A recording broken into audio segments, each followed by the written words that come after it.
más de sus misiones, da una cordial bienvenida a esta conferencia que promete ser muy interesante. Es la cultura chupícuaro en la historia mundial. Está con nosotros la licenciada Yacareli García, regidora de Educación y Cultura.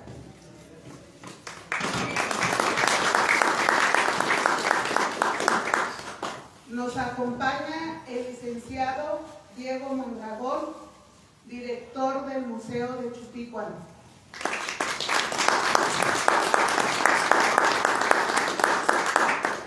El profesor Octavio Guerra Pérez, presidente de la corresponsalía Acámbaro del Seminario de Cultura. El doctor Mario Bolaños, tesorero de la corresponsalía Acámbaro del Seminario de Cultura. Nos acompañan de la revista Rostros de Acámbaro,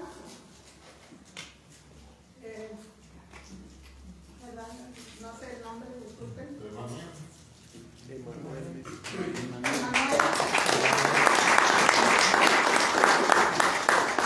Y desde luego el doctor Francisco Javier Moreno, quien nos dará la ponencia. Voy a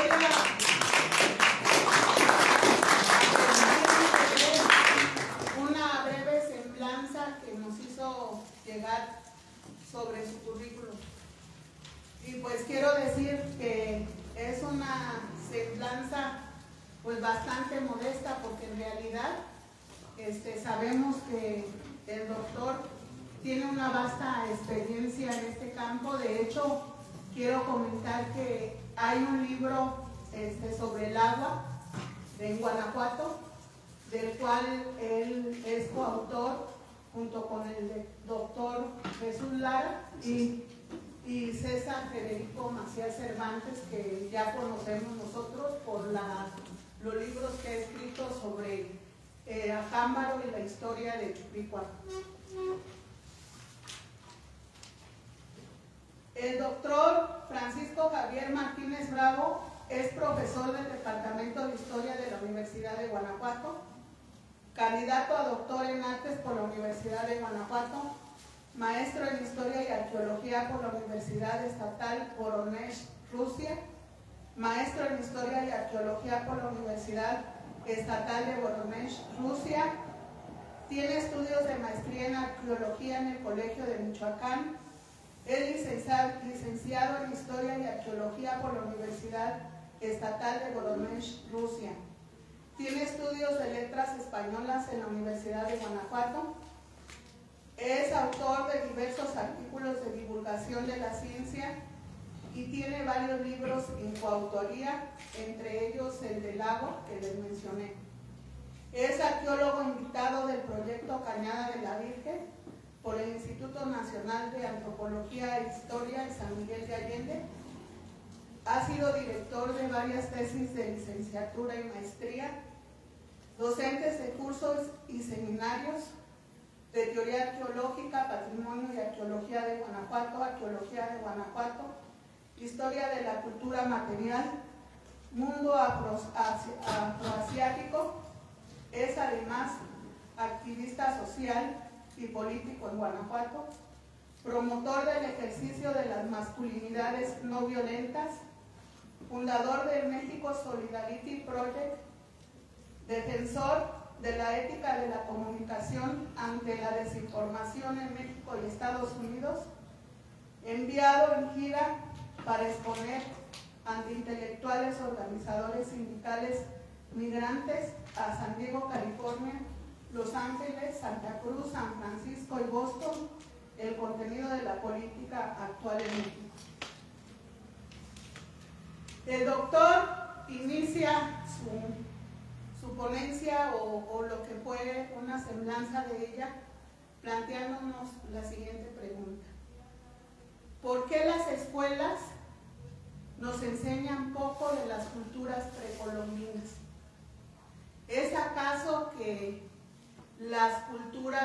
egipcias, griega, que conocemos, son realmente más importantes que nuestras culturas. Forma parte esta visión de la visión eurocentrista de la historia. Parte de estas interrogantes las abordará el doctor, y también cuál es la importancia de la cultura chupícuaro en el contexto mundial. Doctor.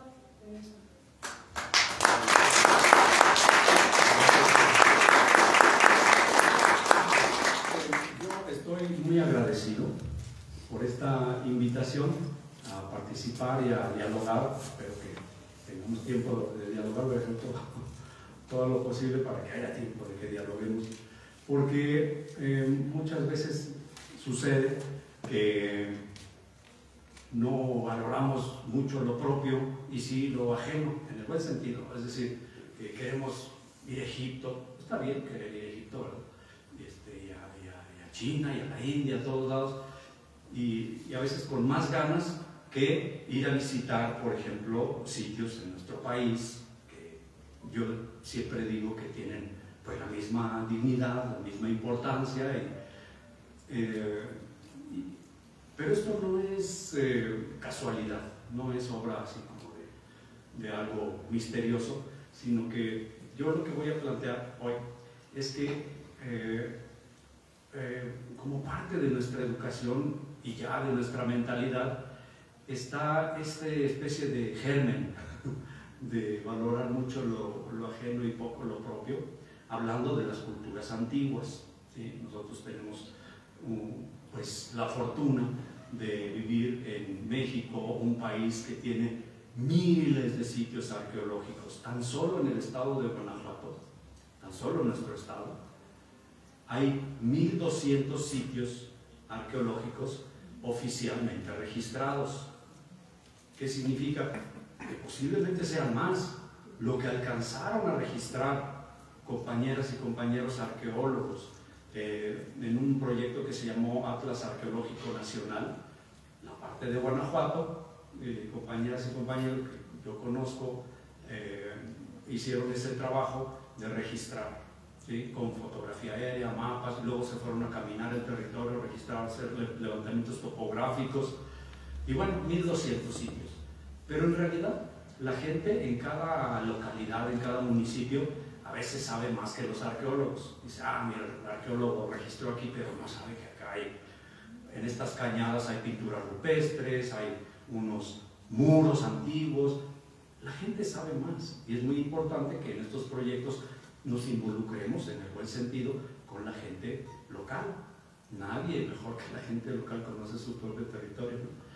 Entonces, hay una riqueza tan enorme en nuestro país, pero yo pienso que cada vez es más urgente la necesidad de que pongamos atención, no solo las autoridades, también nosotros para cuidar, preservar, conservar y heredar en el mejor estado posible todos esos vestigios, parte de nuestro patrimonio arqueológico, cultural, a las siguientes generaciones, en las mejores condiciones, no en las peores. O sea, pero eso no nacemos sabiendo hacer eso, hay que aprender. Y bueno, es parte de mi trabajo, ¿sí? Entonces, miren, yo quisiera que con estas preguntas que están acá, es como provocar que pensemos juntos. Y lo que yo vengo a hacer aquí no es a descubrir el hilo negro. ¿Quién va a saber más de Chupícuaro que ustedes? Gente de Acámbaro, de Chupícuaro, no de Chupícuaro, ¿no? Yo lo que traigo aquí son un diálogo con planteamiento de perspectivas diferentes de ver nuestra propia historia, una manera diferente de verlo, ¿sí? Es eso. Así es que, sí, claro, me estoy actualizando, estoy leyendo, bueno, aquí tengo el libro más reciente sobre Chupícuaro que publicó la doctora Brigitte Forger, 2 tomos, tengo y estoy leyendo, claro, estoy actualizado. Sin embargo, lo que traigo es perspectiva diferente. Y bueno, miren, en realidad nosotros estamos muy acostumbrados a hablar, por ejemplo, del descubrimiento de América. de que acá como si no hubiera existido nada hasta que nos descubrieron. Entonces, bueno, ahora sí ya existimos, ya nos descubrieron, ahora sí podemos vivir. Caray, ¿verdad que suena muy extraño? ¿Cómo que nos descubrieron? Pues ellos en su ignorancia pensaban que acá era otra vez más. Colón estaba equivocado, pensó que había llegado a China o a la India, al norte de la India. Y así pues, murió y él pensando que había llegado a otro lado, estaba perdido. Bueno, o sea, no necesitaban nuestros pueblos originarios que los descubrieran nadie. Ellos habían desplegado una cultura riquísima, enorme, con todas las características de cualquier otra cultura, es decir, cultura material. Ustedes saben, la cerámica de Chupícuaro, ahorita lo vamos a ver. Cerámica de Chupícuaro, por ejemplo, acá, pero la cerámica maya y las ciudades mayas, por ejemplo. Tenochtitlan, al rato les voy a mostrar unas cosas tremendísimamente hermosas, hablando de las ciudades antiguas. O sea, ¿acaso estaban esperando que alguien los descubriera para tener una vida y una cultura, una ética, una estética, una filosofía para cuidarse, amarse unos a otros, construir sus sociedades? No, pero estamos tan acostumbrados a hablar del descubrimiento y que empieza a ir, como que no empieza nada. Bueno, sí empieza un cierto periodo de nuestra historia, pero cuidado con eso, a eso me quiero referir, ¿de acuerdo? Entonces, yo sé que es una hora así medio cansadora porque acabamos de comer y voy a tratar de no arrullarlos y más bien despertar la conciencia. Ojalá, quién sabe. Miren, desde 1492, que es cuando Portugal y España, digamos, descubren para ellos el Atlántico, porque sí conocían el Atlántico, pero navegaban pegadito a las costas y a la costa de África y el Mediterráneo, claro, le llamaban desde tiempos romanos el Mare Nostrum, el mar nuestro, el Mediterráneo, de ellos pues, pero salir al Atlántico, adentrarse, eso, ¿sí? Pero ¿saben qué? Mucho antes de 1492 los chinos ya lo habían hecho. Hay mapas.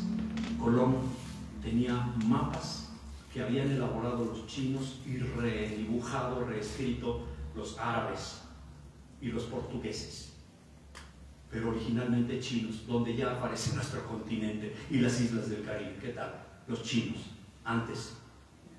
Y mientras que Portugal y España tenían las carabelas, unas naves nuevas, nueva tecnología para aquel entonces, que podían cargar, no sé, 30, 40 toneladas, los chinos tenían las Nao, unas naves 10 veces más grandes que podían cargar más de 1000 toneladas. O sea, los chinos muchísimo más avanzados. Entonces eso del descubrimiento hay que tomárnoslo con mucho cuidado. Pero desde 1492 se comienza a construir esa idea de que, bueno, nos descubrieron y que quienes nos descubrieron son superiores. ¡Ah, caray! Y de verdad, porque desde entonces se empezó a construir un sistema, fíjense. ¿Saben cómo está organizada aquí en tiempos coloniales la Nueva España, socialmente? Por castas. ¿Qué significa? Un sistema de división racial, racista. Así, ahí está la historia. No estoy inventando yo aquí cosas, no estoy descubriendo algo. Un sistema racista se empezó desde 1492. ¿Sí? Y bueno, hemos heredado ciertas cosas que vale la pena analizarlas para poder nosotros llegar a vivir mejor, convivir mejor entre nosotros, ¿verdad? Pero hay que pensarlas, de verdad, ¿sí? Porque están tan interiorizadas en nosotros que a veces ni nos damos cuenta y tenemos a veces ciertas actitudes hacia nuestro prójimo, digamos, por su color de piel, de cabello, de ojos, que no tienen ningún sentido positivo, tiene mucho de negativo. Cuidado con eso. Bueno, entonces vamos a hablar de dónde vienen esas perspectivas, de dónde viene esa actitud hacia el otro, hacia la otra, que no nos ayuda mucho a convivir bien, ¿sí? Y para eso vamos a tomar algunos de los principios que desplegaron y desarrollaron nuestros antepasados aquí, los pueblos originarios de nuestro país. ¿Qué principios son esos? Pues de la convivencia colectiva pacífica. No digo que haya sido ideal y perfecto todo, de verdad que no. Sin embargo, hay cosas que todavía nuestros pueblos originarios en México y en América Latina y en el mundo tienen una cierta manera de convivir que no está basada en estos horrores que vemos en México y en el mundo de tanta violencia. Es otra manera de convivir. Entonces, a veces uno anda buscando, ay, ¿dónde veremos ejemplos de buena convivencia? Pues en nuestros pueblos originarios, que no son perfectos, pero hay muchos elementos que podemos y deberíamos rescatar. Bueno, entonces, en la siguiente diapositiva muestro, bueno, los colores aquí se pierden un poco, aquí son otros en la pantalla.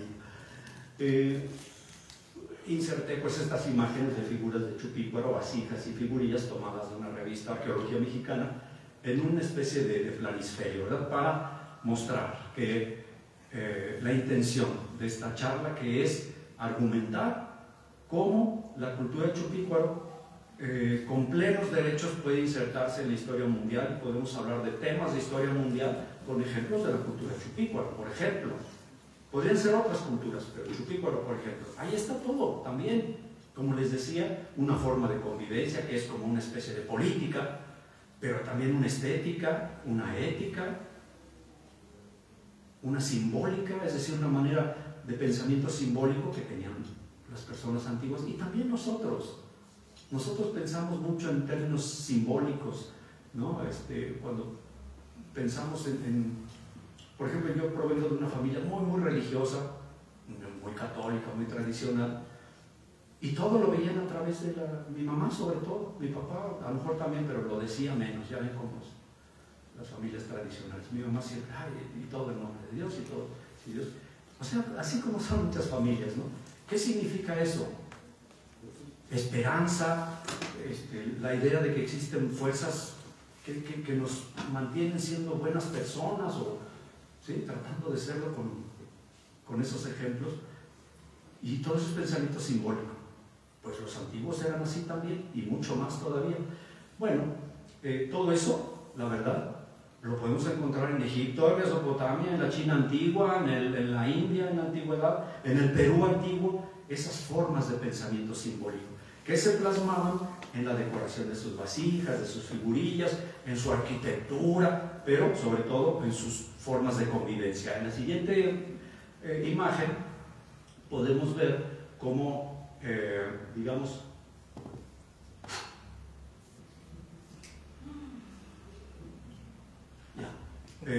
cómo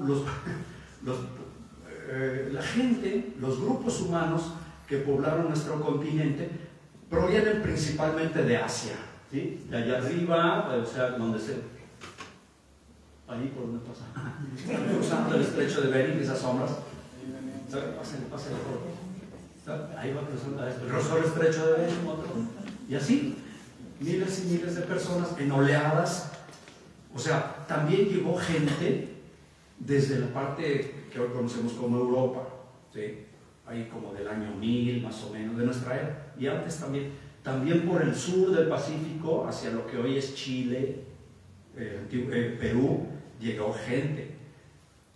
Pero la huella genética principal de la población indígena, digamos, de nuestro continente, es asiática de aquel lado, ¿sí? Entraron por lo que hoy es allá Siberia, en Rusia, cruzaron hacia lo que hoy es Alaska, y ya poblaron nuestro continente. Entonces el material genético ahí no miente, proviene de esa parte de Asia, de lo que hoy es Mongolia, el oriente de China, Corea, Japón, ¿sí? Y Siberia, el extremo oriental de Rusia. Estamos emparentados por nuestras raíces indígenas, y en el mestizaje eso no se pierde, ahí está, o sea, eso no hay duda. Y descienden, bueno, desde hace unos 20.000, algunos dicen que 30.000 años, pero los vestigios que realmente se han encontrado, pues la verdad hablan de hace unos 18.000, 15.000, 12.000 años, fueron dejando huella a su paso, y a medida que fueron asentándose, poblando diferentes partes de nuestro territorio, en el continente y en las islas, ¿de acuerdo? Entonces, esa es la gente, y fueron formando comunidades. de cazadores y recolectores seminómadas. Después algunos se asentaron en aldeas permanentes, hasta ciudades llegaron a construir a lo largo de la historia, claro, a lo largo de muchos milenios. Bueno, pero ahí está. Entonces fueron creando comunidades, no eran nada más individuos que andaban vagabundeando, perdidos. No, nunca. El ser humano es un sujeto intersubjetivo, somos gente comunitaria. O sea, ¿por qué hablamos el idioma que hablamos? Porque lo aprendimos en comunidad, ¿verdad? No nacimos ahí de un árbol y aprendimos la lengua por magia, ¿no? Comunidad. Ese es el sentido de la vida, cuidarnos unos a otros, ¿no? A veces se nos olvida y maltratamos a alguien, cuidado. Y gracias a que se cuidaron mucho, porque su tecnología era muy rudimentaria, muy elemental, tenían que cuidarse muchísimo, ¿sí? Porque no tenían así grandes y profundísimos conocimientos de medicina, había que cuidarse mucho, ¿no? Y gracias que se cuidaron, gracias a eso estamos nosotros aquí, lo podemos contar. En la siguiente imagen podemos ver cómo en el mundo, ¿se alcanza a ver? Bueno, civilizaciones prístinas. Eso quiere decir que no tengo una varita, un palito. ¿Perdón? Ni modo que me suba a la mesa. Pero, bueno, yo pienso que ya todos fuimos a la primaria. Entonces, yo sí, creo. Bueno, Egipto, ya ven ustedes ahí en la parte noroeste de África. China antigua, en la India, no toda la India, sino lo que actualmente sería como la parte noroccidental de la India, donde está el río Indo, ahí había hay vestigios de unas ciudades que hoy se llaman Harappa y Mohenjo-Daro, ¿sí? Son de lo más antiguo que hay en esa región, China antigua, Mesopotamia, pero también acá en nuestro continente, allá Mesoamérica. Es una región bastante amplia, estamos dentro nosotros aquí en este momento, ustedes y yo, lo que era Mesoamérica, en su límite norte un poco, y abajo lo que sería como el antiguo Perú. Son 6 zonas en el mundo en donde se dieron culturas, civilizaciones, pueblos que desarrollaron elementos culturales muy parecidos, muy parecidos. Por ejemplo, la cerámica. No vinieron aquí los egipcios a enseñar cerámica acá, ni al revés.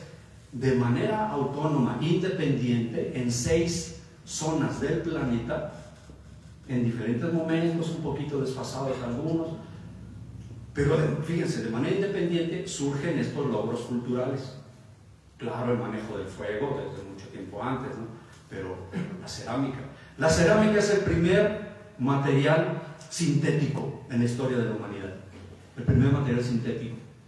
Sintetiza 4 elementos, digamos: tierra, ¿qué más? Agua, aire, fuego. Es el primer material sintético, no se usaba otro. Y bueno, ¿cómo llegaron a eso? Es una historia bien interesante, pero no vengo a hablar de eso. ¿Sí? Independientemente en 6 lugares del planeta, no hubo contacto entre ellos. Para eso, arco y flecha antes de la cerámica, en los 6 lugares, arco y flecha, como ven.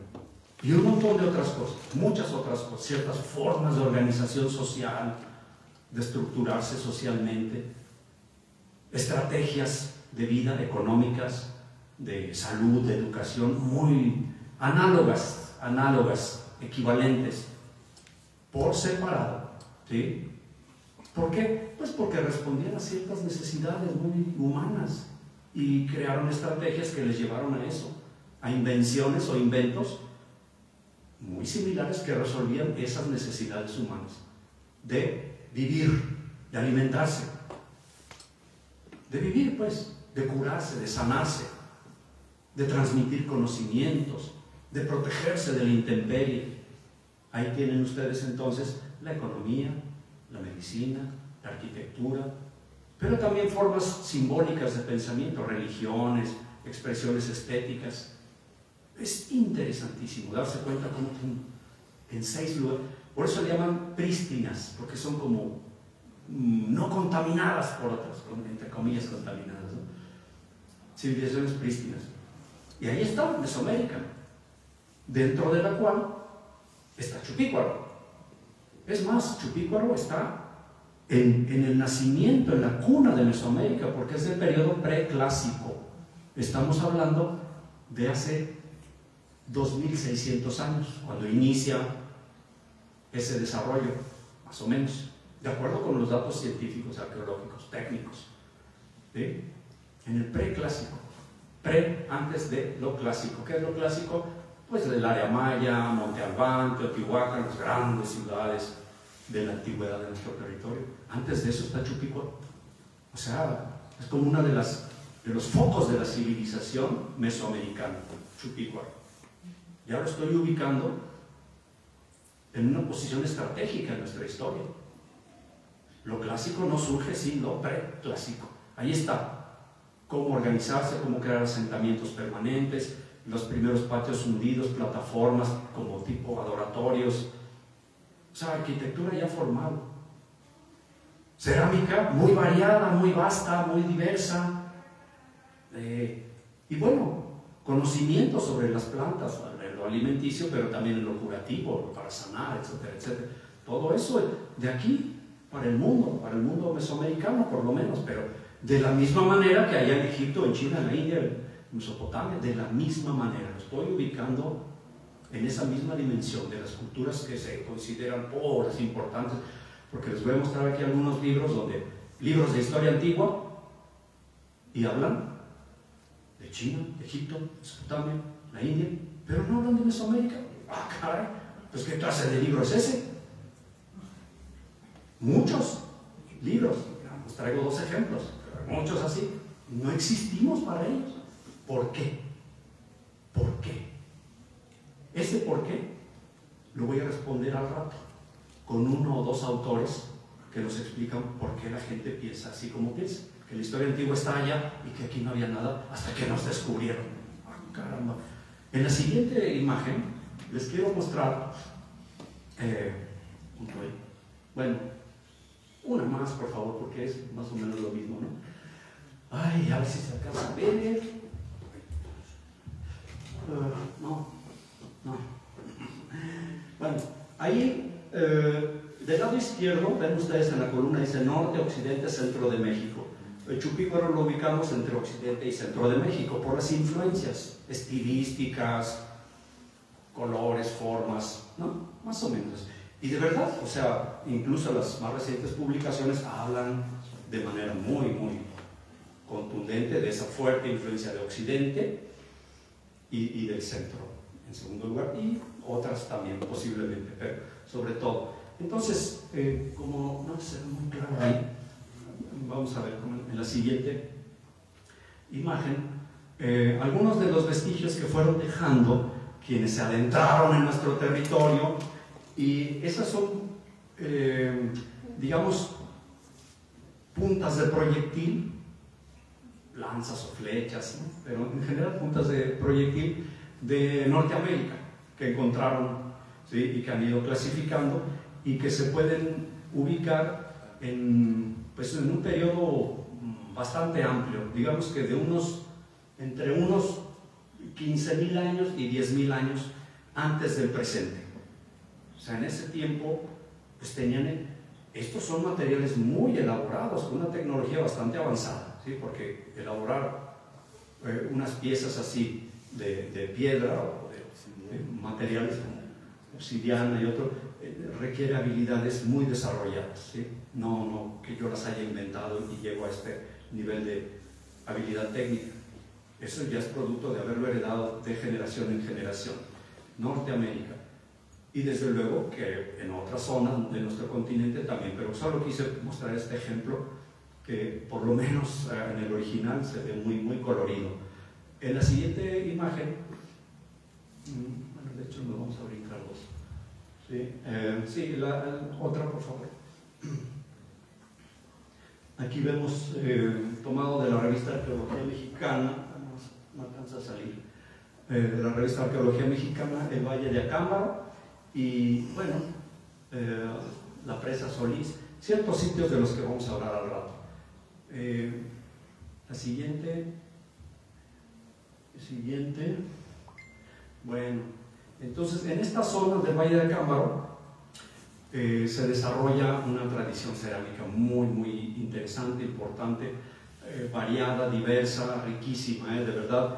Tanto es así que ha despertado el interés de la gente por mucho tiempo, ¿sí? En los años 1926-27 vinieron enviados del gobierno de México a ver qué estaba pasando, porque mucha gente estaba saqueando aquí y había noticias de eso, y mandaron a dos profesores aquí a hacer un levantamiento, un registro, y a evaluar lo que estaba sucediendo y qué tipo de cerámicas estaba aquí moviendo, mucho.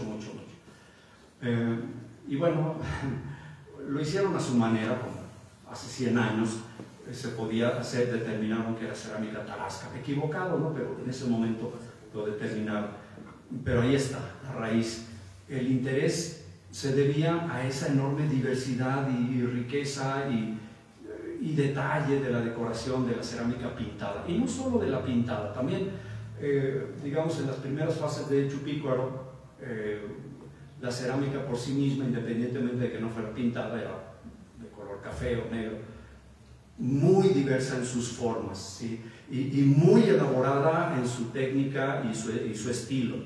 En la siguiente imagen podemos ver ya cómo esta es una publicación de la doctora Brigitte en Arqueología Mexicana, y luego en otras publicaciones, porque publica en francés, en inglés, en español, en diferentes medios, ¿no?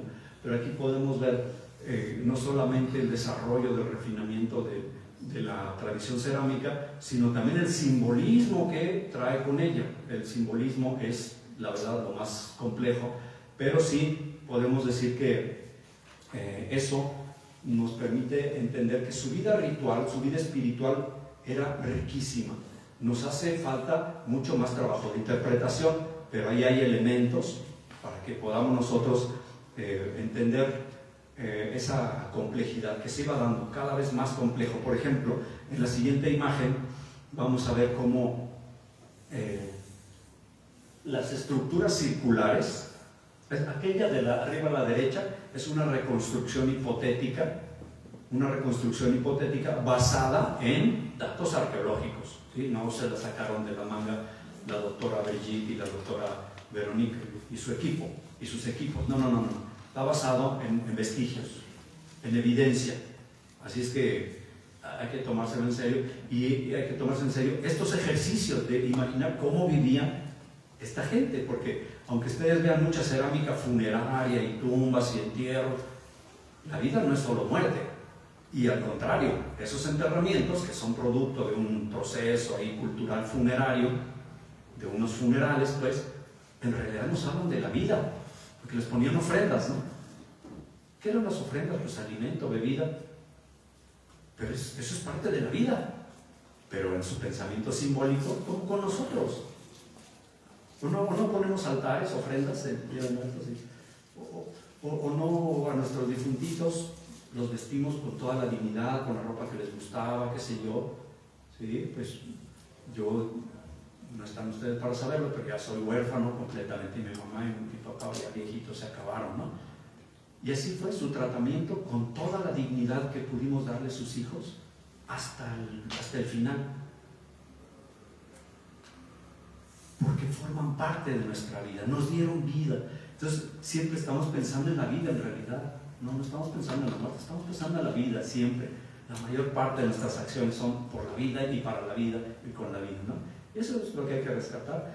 Aquí en este caso, con Chupícuaro sucede lo que sucede en todas partes del planeta en tiempos de la antigüedad. En un inicio, en las aldeas permanentes, las estructuras, por ejemplo, sus casas, redondas, si acaso ovaladas, o redondas medio chuequitas, ¿no? Pero llega un momento, no en todos lados, pero en muchos, y en Chupícuaro sí sucede, que empiezan a construirse ortogonales, cuadradas o rectangulares, pasan del círculo al cuadrado. Ahí hay cambios culturales, tecnológicos, ideológicos, bien interesante, y eso sucede en Chupícuaro, y lo establecen y hablan de ello quienes están investigando en campo y analizando las evidencias. Es bien interesante, hay cambio. No todo es como era al principio y así se quedó, que Chupícuaro sea lo mismo al inicio que al final. No, hay muchos cambios culturales, no solo en la cerámica, en su arquitectura, en su forma de organizarse, de vivir. Y eso lo muestran incluso las investigadoras en otros ejemplos, ¿sí? En la flora y la fauna, en lo que, sus alimentos, el territorio que iban ocupando, todo eso cambiante, fluctuante. Y luego en la siguiente imagen, Antonio, aquí estoy. En la siguiente imagen hay otra reconstrucción hipotética de un espacio construido, ¿sí? No es un espacio cerrado como tal, pero sí excavaron un círculo y hay evidencias de una cierta vida ritual, digamos, una cierta vida ritual. Fogones ahí que tenían una función no utilitaria como de cocinar alimentos, no. Todo parece indicar que era ritual. ¿Ritual de qué tipo? No lo sabemos todavía, pero sí pudo haber sido religioso, como de memoria histórica, por ejemplo, o político, en el sentido de organización, no político como la política malentendida, sino como la política bien entendida, en el sentido de organizarnos para la vida. Perdón, esto me pasa siempre. Organizarnos para desempeñar nuestras tareas, y a ti te toca hacer tal cosa y a mí otra cosa, nos responsabilizamos. Son decisiones políticas cuando se toman así por consenso, para beneficio de la vida comunitaria, y todos cumplimos y rendimos cuenta. Qué bonito, ¿no? Sin corrupción, sin corrupción, ¿sí? Porque eso hay que decirlo, ¿sí? Tenemos mucho que aprender en nuestros pueblos originarios. No es que no haya existido nadie que hiciera algo malo, que estemos idealizando, no, pero en general era así. No había esa concepción tan individualista de hoy que yo tengo una obligación pública, pero me beneficio personalmente primero y lo demás. No, eso era inconcebible en aquellos tiempos. Y gracias a que se portaban bien y hacían bien su trabajo, pues avanzó la historia y la cultura, etcétera, etcétera. Entonces hay mucho que aprender de Chupícuaro y de los pueblos mesoamericanos, de los pueblos del mundo, de los pueblos originarios. Y bueno, estos espacios rituales eran espacios de socialización, de integración. Es como cuando la gente va a la escuela o al templo o venimos aquí, hacemos comunidad y nos entendemos, hablamos de ciertas cosas que nos interesan o nos podrían interesar, nos ponemos de acuerdo y terminando esto nos damos un apretón de manos y decimos, bueno, algo, no estoy de acuerdo, pero escuché con respeto. Bueno, y eso espero que si hay otras opiniones en su momento se expresen, ¿no? Pero son espacios de construcción de comunidad y eso no lo debemos olvidar, porque esas eran las dinámicas, no individualistas sino comunitarias. Vaya, eso es lo que incluso enseñan las religiones cuando son bien entendidas. ¿Qué significa religión? Religar, reunir a la gente, ¿sí? Religare, de ahí viene la palabra religión. Otra vez, unir, religar. ¡Qué bonito! Hay que rescatar el sentido originario de las palabras que tenían en la historia antigua y que todavía podrían tener hoy. A veces se nos olvida. Pues para eso hay que ponerse a trabajar, a estudiar. En la siguiente imagen vemos cómo esas comunidades crearon cultura. Miren, estas son imágenes de figurillas y vasijas que provienen de acá, de esta región, pero están ¿dónde? ¿De dónde son estas? ¿Dónde están? Sí, Chupícuaro, pero las figurillas como tales, estas particularmente, ¿dónde están? ¿Alguien las identifica? Están en Estados Unidos, en California, en un museo de la Universidad de California en Los Ángeles. ¿Por qué? Pues en unos años 40, no recuerdo exactamente qué año, pero unas personas de Estados Unidos que andaban por acá, andaban en Morelia, se metieron al museo de Morelia y vieron unas piezas muy interesantes. ¡Oh, qué bonito!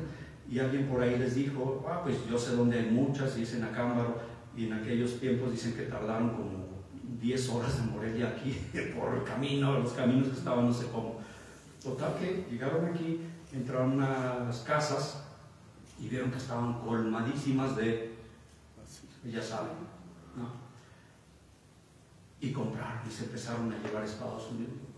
pero todavía no existía la ley de protección al patrimonio arqueológico, artístico e histórico. Todavía no existía esa ley, mucho menos en la conciencia de la gente, ¿no? Pues, y la gente dice, no, pues unos centavitos, aunque sea, no sé. Terrible, dinamita para el patrimonio, ¿sí?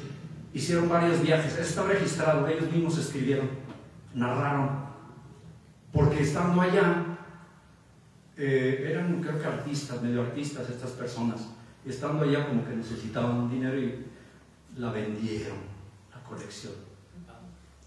La compró un artista. ¿Qué artista era? Natalie Wood. Sí, Natalie Wood, de origen ruso, por cierto. Tuvo una muerte trágica, pero no le digan nada. La cosa es que ahí está nuestro patrimonio. Y así hay museos chilenos donde tienen colecciones de Chupicuaro, y en Europa, y en Australia, colecciones de cerámica de Chupicuaro, aquí, allá y acullá. Pero ¿por qué? Deben estar aquí. Todo eso debe estar acá, pertenece acá. O sea, esa gestión está por hacerse. Es difícil que lo entreguen, pero ahí está. Nosotros sabemos que están ahí. Y yo fui, todas estas piezas que ustedes ven aquí, y muchas más, porque esta colección de allá es de más de 500 piezas. Cada una de ellas yo las he tenido en mis manos, porque me invitaron allá a hacer un trabajo de... Ellos tenían un registro de su colección que estaba mal hecho. Y yo les escribí un día, les dije, oigan, la verdad no corresponde esto, ¿verdad? Y me dijeron, oiga, ¿usted sabe algo? Y yo, un poco sí. Véngase, ayúdenos. Y dije, ay, voy, estaba yo enojado. Pero voy, que por lo menos esté bien hecho el registro, para que desde aquí también podamos nosotros tener datos que correspondan a la realidad. Y fui, hice varias estancias ahí en el museo de la Universidad de California en Los Ángeles para ordenar su catálogo. Se iba a publicar, quedó inconcluso y ya no hubo recursos, no sé qué, pero hice todo el registro y les dejé el registro fotográfico y la descripción. Más de 550 piezas de esta colección, más lo que han ellos ido reuniendo, rebasan las 650 piezas. Oh, bueno, pero ahí está. ¿Sí? Yo no fui a pelearme, aunque por dentro no. En fin, sí. Pero la mayoría auténticas. Mi trabajo no fue irles a hacer el trabajo de autenticar, porque eso es la autoridad lo que debe ser, yo no puedo. Pero viéndolo, que no, sí, son auténticas, lamentablemente. También hay algo de contaminación, hay piezas que no son, pero 99.9% auténtico. En la siguiente imagen podemos ver un poco de la complejidad. Este es otro sitio, desde luego, ¿es qué? No, sí, San, muy bien, sí sabe, Sin es una reproducción también hipotética, ¿no? Una reconstrucción hipotética, porque esta pintura tiene ahí. Lo que quiero decir es que esa complejidad y ese desarrollo, ese despliegue de saberes, de talentos, de necesidades satisfechas con la arquitectura, con la cerámica, con su manera de vivir, tiene muchas manifestaciones. Y todas estas hay que valorarlas, aunque Tzintzuntzan ya es de otro periodo y todo eso, pero forma parte de la historia antigua de nuestro país, de nuestros pueblos, de nuestras raíces que tenemos que conocer, valorar, visitar las zonas arqueológicas, sus museos de sitio. Es más, informarnos antes de llegar ahí para disfrutar mejor las cosas. Y ya luego iremos a Egipto, por allá. Bueno, si ya fueron, felicidades. Yo no, pero sí quiero. Así es que la siguiente imagen es de aquella colección. Cuando se ve bien raro, me invitaron allá a hacer ese trabajo, me dijeron, ya que hicimos pusimos en orden su catálogo, me dijeron, ¿qué tal si hacemos una exposición? Y digo, genial, pues. Y me invitaron como curador, y fui curador invitado en esta exposición de los 50 años del museo, por eso se llama Fowler 50. El Museo Fowler a sus 50 años.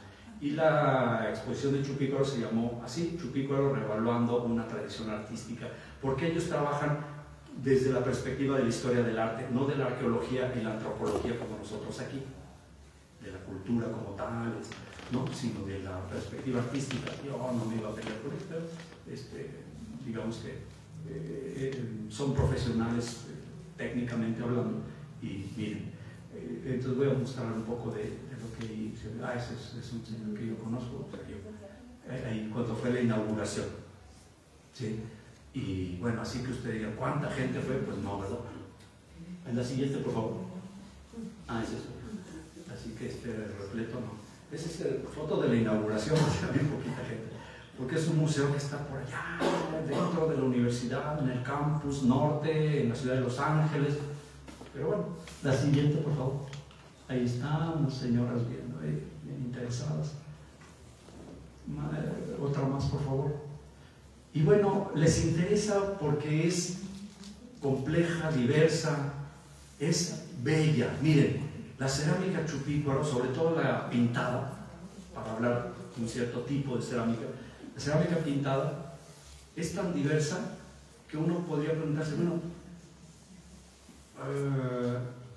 tan solo la parte estética, la que se aprecia y la que puede producir, no sé, cierto efecto de interés o de asombro, de atracción o repulsión, la parte estética, lo que tiene que ver con esa reacción emotiva que tenemos al verla, proviene de toda esa diversidad de formas y de la decoración pintada. ¿De dónde viene tanta diversidad? ¿Por qué no hicieron lo mismo? O sea, más fácil hacer todo igual, ¿verdad?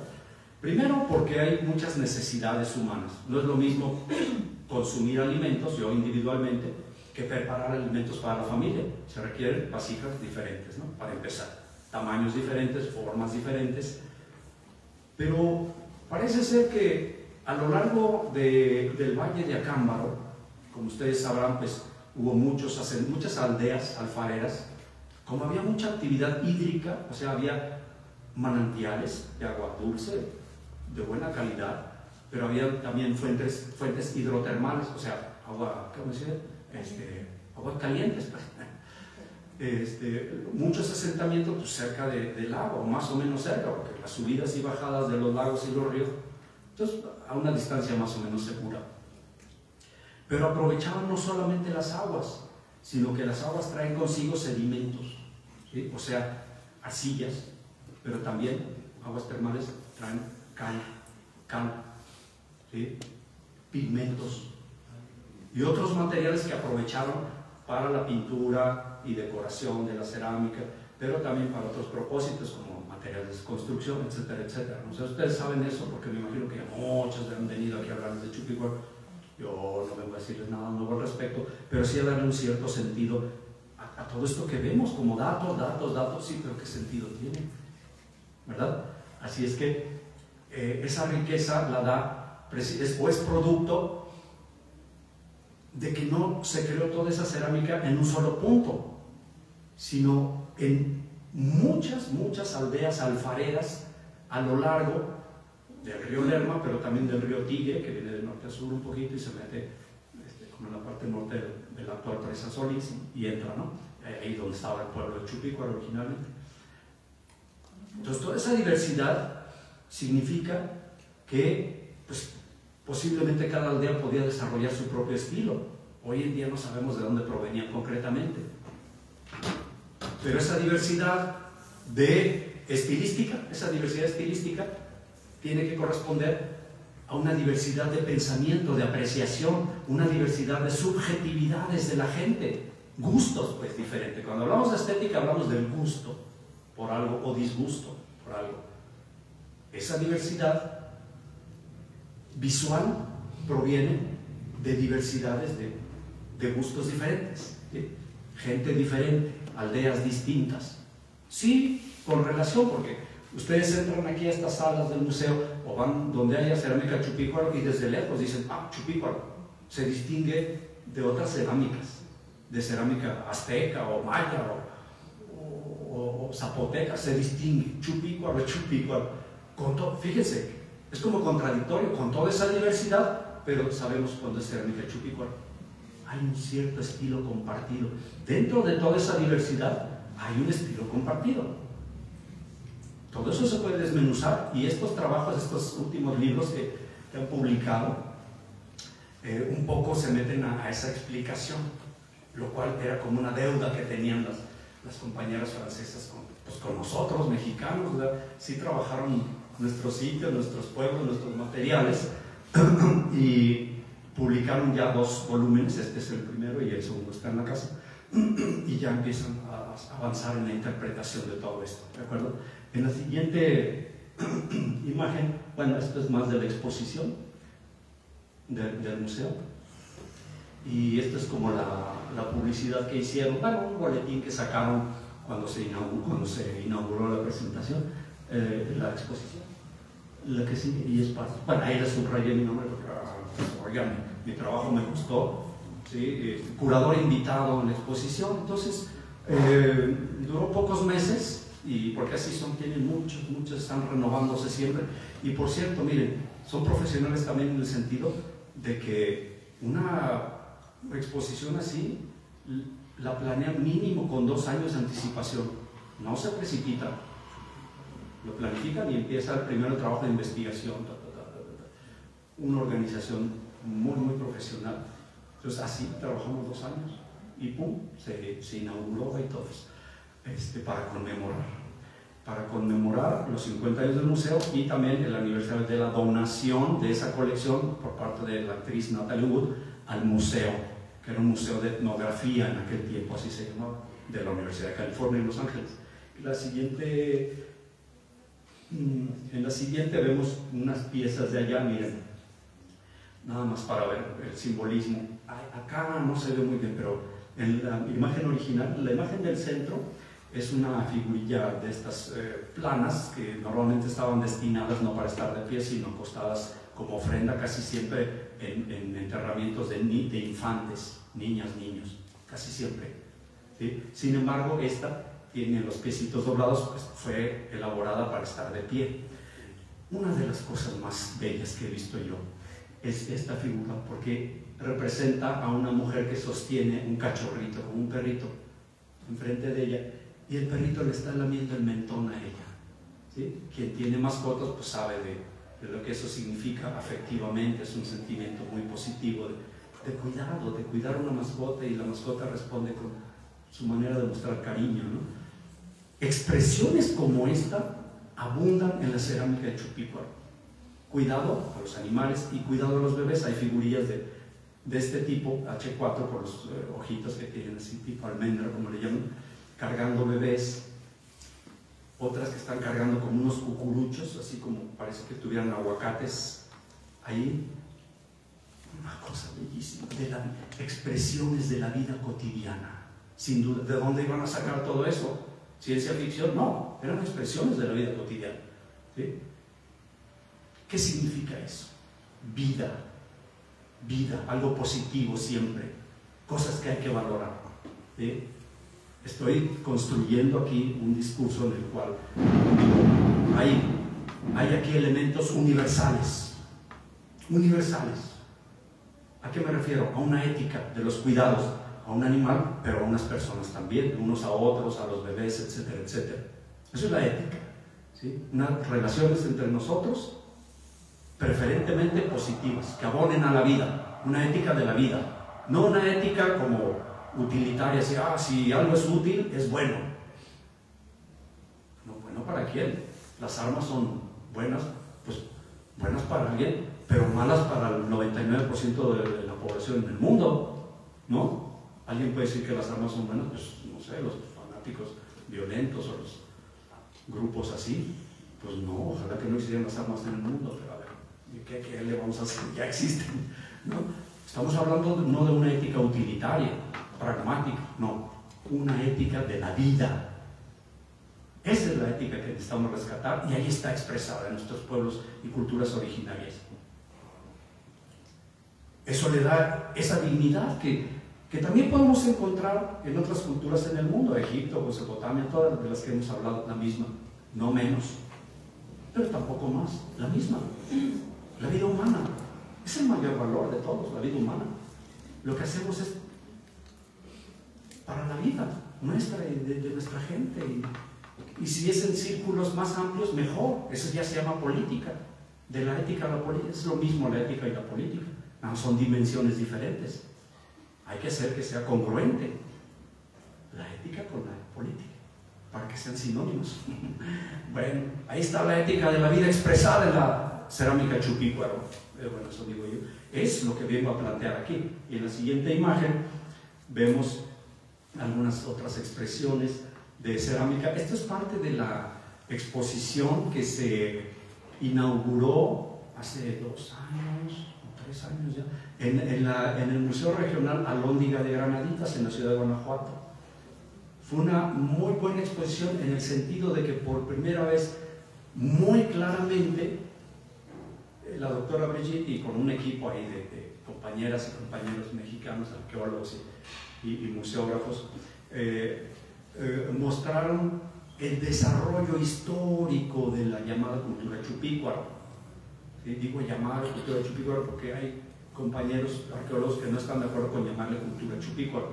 Dicen, es un fenómeno cultural. Ay, por favor, la gente ya lo conoce como cultura Chupícuaro y le vamos a llamar así, ¿no? De verdad que vale la pena, que lo interioricemos así.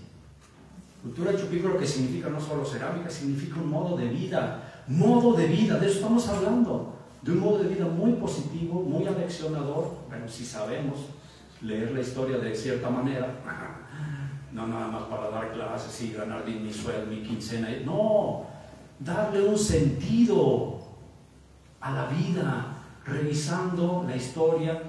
Y pues sí, puede ser un poco algo que los historiadores profesionales a veces aborrecen, que uno diga historia magistra vitae, o sea, la historia es la maestra de la vida. Y uno dice, no, oye, no, ¿por qué no seas? Eso es una cierta manera y hay otras maneras de entender la historia. Puede ser, pero aquí de lo que vengo a hablar es de que podemos encontrar nosotros en las expresiones culturales, artísticas de Chupícuaro, esos elementos que nos ayudan a construir y a reconstruir y a interiorizar una ética de la vida. Una ética de la vida, ahí está. Eso es lo que digo, que lo coloca en la misma dimensión que cualquier territorio de aquellas civilizaciones prístinas, esos 6 lugares en el planeta Tierra en donde surgieron culturas no articuladas entre sí, pero con expresiones análogas. ¿Expresiones de qué? De formas en las que fueron resolviendo las necesidades vitales de sus comunidades.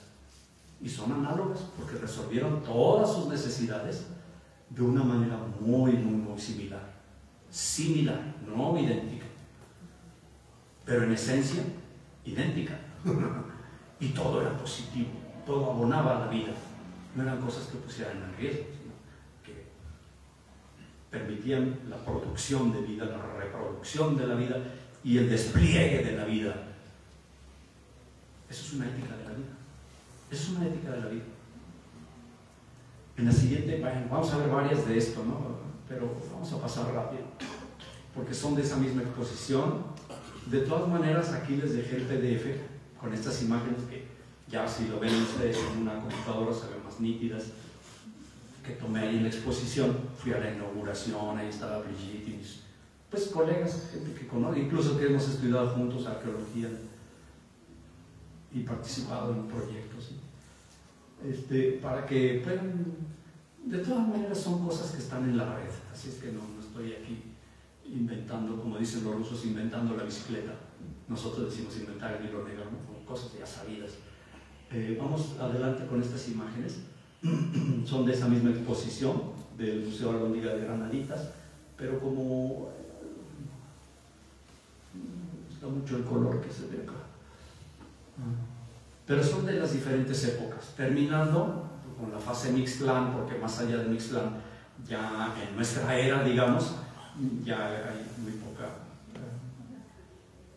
poco acervo, muy pocas piezas, ¿sí? Y así más o menos se va avanzando. Ahí. Sí, adelante por favor.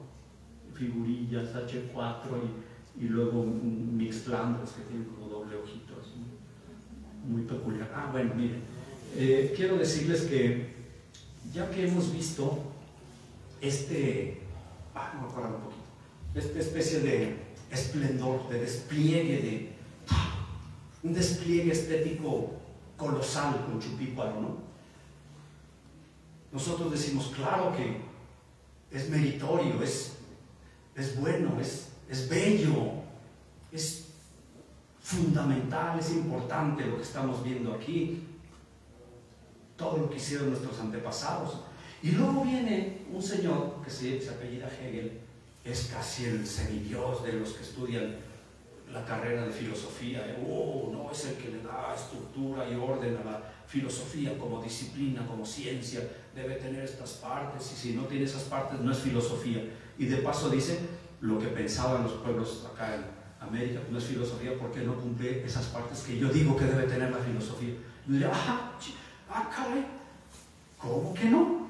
Que lo diga él, pues debería ser problema de él, pero no, de algún modo se ha vuelto problema nuestro también. Miren, dice, bueno, aquí está, voy a leer, dice, es una cita de él, de un texto suyo: de América y de su grado de civilización, especialmente en México y Perú, tenemos información de su desarrollo, pero como una cultura enteramente particular que expira en el momento en que el espíritu se le aproxima. O sea, cuando los europeos llegan acá, se extinguen esos pueblos grandes, ¿sí? La inferioridad de estos individuos en todo respecto es enteramente evidente. Y lo dice muy solemnemente como si fuera la gran cosa. Pero ¿saben qué? El problema es que nuestros filósofos aquí lo tienen como el máximo exponente de la racionalidad occidental, el que le da un sentido trascendente a la filosofía y marca los temas a seguir y analizar, y la manera de determinar qué pueblo tiene verdadera filosofía y qué pueblo no tiene verdadera filosofía. Es decir, qué pueblo ha alcanzado la cúspide del desarrollo y cuáles son los pueblos inferiores. En la visión de este señor de apellido Hegel, y que se llama Jorge Federico Guillermo, Georg Wilhelm Friedrich, resulta que nosotros nacimos para ser punto menos que esclavos. Lo mismo dice de los pueblos africanos, que están en la infancia de la historia. Los únicos que han llegado a la madurez de la historia y el despliegue del espíritu son ellos. Caray. O sea, yo digo, el problema es que aquí, en nuestro México y en muchos pueblos del mundo, se han tragado esa píldora. Oye, pero si esa píldora te niega a ti, te dice que no vales nada, que no existes. Tremendo. Y gente como él fueron quienes estructuraron la periodización de la historia en antigüedad, Edad Media y modernidad. Pero a ver, ustedes pregúntenle a la gente, no sé, a los esquimales, a los chukcha que viven allá en Siberia, oye, ¿cómo les fue a ustedes en la Edad Media? ¿En la edad qué? O alguien que viva originario de Madagascar, de esta isla en el oriente de África. Oye, y aquí, ¿cómo fue que ustedes entraron en la modernidad? ¿En la qué? O sea, una periodización de la historia que tendría algún sentido para el pueblo de él, o sea, de allá de Alemania, de Dinamarca, de Inglaterra, que es los pueblos que él considera que son la expresión en donde la historia llega a su culminación, los verdaderos seres humanos. Ahí terminaría prácticamente, ahí la modernidad, todo se despliega, y el espíritu. Cuando dice el espíritu, él era teólogo. Cuando dice el espíritu, está pensando en Dios, en el Dios protestante, cristiano protestante de él, ¿sí? Pero le llama el espíritu, el absoluto. Y dice que en su pueblo ahí se manifiesta a Dios mismo. Digo, qué modesto el Señor. Y uno tendría que decir, bueno, eso es asunto de él. Pues no, resulta que ya se volvió asunto nuestro. porque la gente que estudiaba filosofía, historia, los tiene a ellos como los padres de las ciencias sociales y del pensamiento racional, filosófico. ¡Caramba! Pero si nos están negando a nosotros, hay que tomar otros ejemplos. Háganlos entender si ya viven de eso los filósofos, de repetir estas cosas. De eso viven. Y publican libros y ganan sueldos y becas. Pero, o sea, necesitamos otros paradigmas, otros modelos, otras formas de pensar, otros ejemplos, otros autores, otras referencias. O siempre vamos a estarnos negando a nosotros mismos pensando que, oh, qué inteligente soy porque hablo en términos filosóficos. Perdón, pero te estás tú mismo. Es como ir en la bicicleta y yo mismo le pongo ahí una vara en los rayos de la bicicleta. ¡Pum! ¿Qué me va a pasar? No, eso es lo que están haciendo. Pero háganos entender, si ya de eso viven. Esta es la obra de la que está. Ay, perdón, la que sí, yo le cambié aquí. Dice, no sé si se alcanza a ver, Lecciones sobre la filosofía de la historia universal. Es un libro que él nunca escribió. En realidad, fueron lecciones, era un profe, y así como era una universidad tradicional, ya estudié en una universidad así muy tradicional, un auditorio así con 100, 150 estudiantes, y llega el doctor, la doctora, bla, bla, bla, bla, y nosotros escribiendo a toda velocidad. Yo estudié en una universidad así, bien, bien tradicional, porque me gané una beca, me fui a estudiar fuera de México y así era la universidad, pero tiene lo suyo.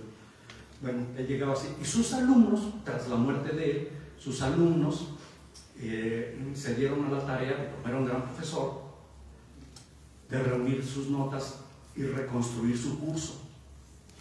Por eso digo, no lo escribió él, pero sus alumnos sí, pero son sus ideas, ¿sí? Como sus alumnos más brillantes, digamos.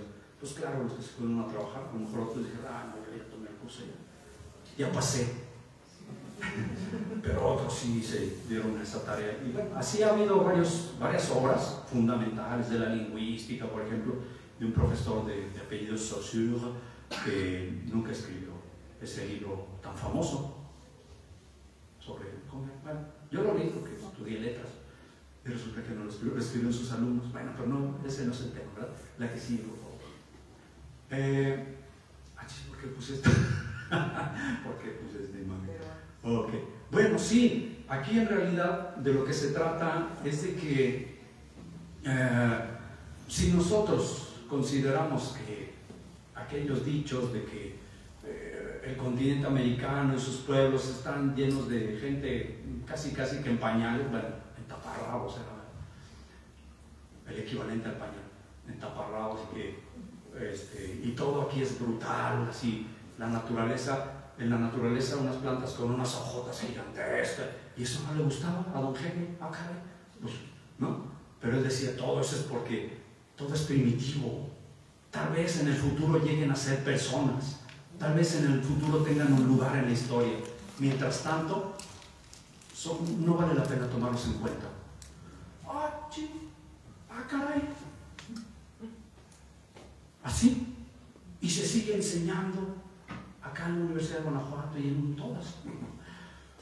Hay que estudiar la filosofía de nuestros pueblos originarios también. No digo que ignoremos esto, hay que estudiarlo sí, pero para negarlos, para decir, acá está la filosofía de nuestros pueblos originarios de ayer y hoy, y es otra, es una filosofía de vida, porque esta es una filosofía discriminatoria, etnocéntrica. Ellos como etnia están en el centro de la historia y de todos los procesos culturales y en el centro de la atención de Dios, según él. Me diría, perdón, me diría, no, pues, yo también estoy en el centro de la atención de mi Dios. ¿Por qué? Pues porque es cuestión de fe, y yo creo que sí, que mi pueblo también. Pero el tema es que dicen, eso es ciencia y se enseña en las universidades. Bueno, por eso digo, aquí pueblos originarios, hay mucho que aprender de ellos.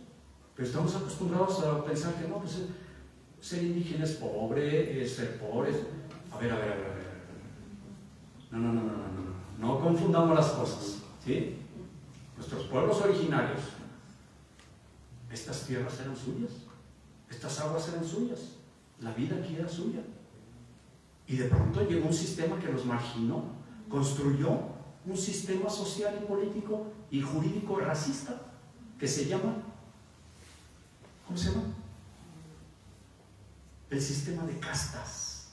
La Nueva España, durante la colonia, la sociedad estaba dividida en castas.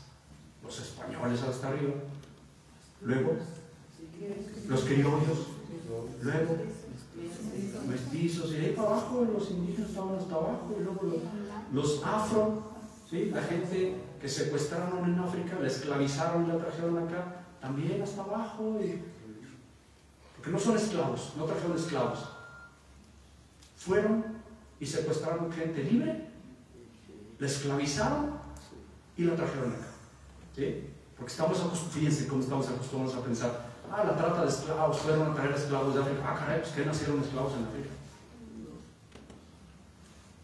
Por eso la modernidad eurocéntrica, que inicia en 1492, trae aparejados muchos procesos que debemos repensar. ¿Cómo que la trata de esclavos? No, la trata de gente esclavizada. Y nuestros pueblos, cuyo territorio era todo esto, resultaron marginados y empobrecidos. Entonces, si hay todavía pueblos originarios en esa condición, no es que sean pobres, son empobrecidos, porque todo esto era suyo y les fue arrebatado. Cuando hablamos de justicia social, tiene que ser justicia social para todo el mundo, no nomás para mí. O sea, nuestros pueblos originarios, que lo tenían todo, ahora muchas veces no tienen nada y hasta los maltratamos. ¡Caramba! Entonces, ¿qué resulta que nada más son bonitos en los museos? Hay gente viva, además viven en nosotros, porque la inmensa mayoría tenemos sangre indígena. Pero además la memoria histórica es importante y las investigaciones arqueológicas son alimento para la memoria histórica. Se debe enseñar más arqueología en las escuelas, aunque no les vamos a echar rollo técnico a los niños porque, pobrecitos, no. Hay que saber comunicar estas cosas. Hay que aprender, si es que no sabemos, a comunicar todo esto. Por eso puse aquí a estas compañeras de pueblo, incluso ella que es como boliviana, no, peruana, el sombrerito es de allá, ¿no? Bolivia, Perú. De los Andes, pues. En la siguiente seguimos viendo aquello, la exposición de allá del Museo de Londres de Granaditas, y luego en la siguiente, pues aquí están esas figuras del Museo Fowler, allá en Los Ángeles, esa belleza, no está muy nítido ahí, pero créanme que si lo buscan lo van a encontrar. Así como decía Fowler at 50, lo buscan en internet, le salen estas imágenes, van a ver qué belleza. Es más, yo quisiera imprimir esta, sobre todo esta central, de un buen tamaño, enmarcarlo y tenerlo así cuando yo entre a mi casa a ver esa cosa, porque es vida, es amor, es cuidados, es todo lo bueno de la vida. ¿O para qué estamos aquí? En la vida, en el mundo, sino para construir cosas buenas, positivas. Se nos olvida eso y nos metemos en otras dinámicas y andamos enojados por la calle, no sé. Oye, no envenenes tu vida. Bueno, pero no viene a echar ese rollo. Bueno, sí. Bueno, no. Bueno, sí.